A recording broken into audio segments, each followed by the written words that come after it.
give a short introduction to putting in a food forest or an herbal forest. It isn't just for food, it's for food and it's for medicine. So we could actually call it a medicinal food forest, actually. Wouldn't that be a nice term? And right here we have, this is some of the basic stuff you have in a food forest. You have to have an overstory and an understory. So we have big trees in here,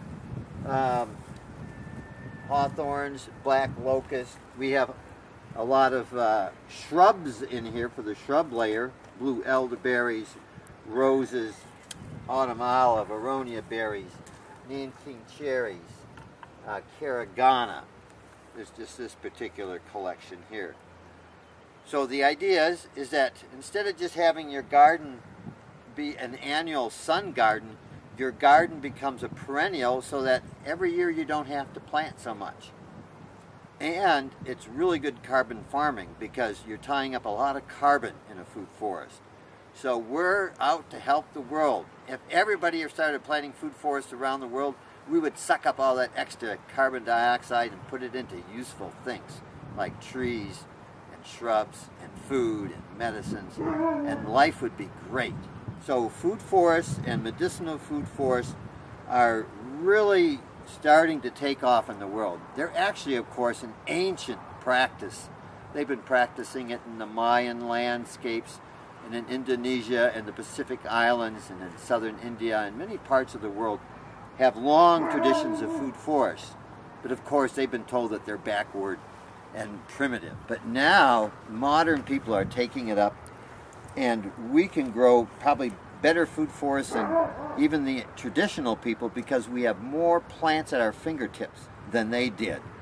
Now we have plants from around the world. Of course you want to use a lot of native plants. In fact, you could make it a total native medicinal food forest, or you can make it a Chinese medicinal food forest, a European, a Australian, or a New Zealand, or whatever. You could have themes. But most of us actually mix it up. You know, we're using things from Europe, things from China, things from the US, things from our own backyard. Some of these plants here are native, for instance. The two hawthorns and the blue elderberry are both native in the local area. So the trick in a good food forest is diversity, high biodiversity, many levels of canopy. And when you create these systems, these food forests, birds, insects, microorganisms, fungi, arthropods, mammals will beat a path to your door. Because if you create a habitat, if you create a niche, they will come. And you will create a refuge for all this other type of mobile life when you create this food forest. So a food forest can be small in a backyard in a city. It could be large, like Mark Shepard's 160 acres Badger Set Farm in Wisconsin. Famous food forest, probably one of the biggest in North America. But start small, and of course you can add on to it over time. And the nice thing about it is that there's no right way to do it. Everyone's different. Every single food forest will be different. The species mix will depend on the climate, the soil, what the owner likes to eat, or what they want to plant, or how much beauty they want, you know, how much color.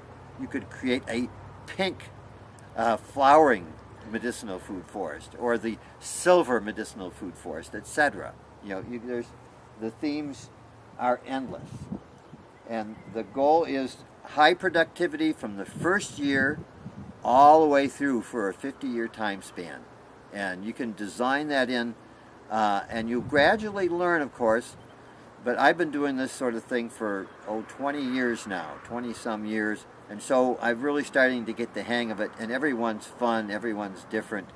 And I encourage people just to go out and start doing it. Hi, welcome back to the Medicinal Food Forest in Hot Springs, Montana. I'm Michael Pilarski, and I just wanted to show you the stage of this year's development. As you saw in earlier videos, this was just bare grass or grassy pasture, like all that dry stuff out there. We tilled it this spring, added some soil amendments, planted it into a medicinal food forest.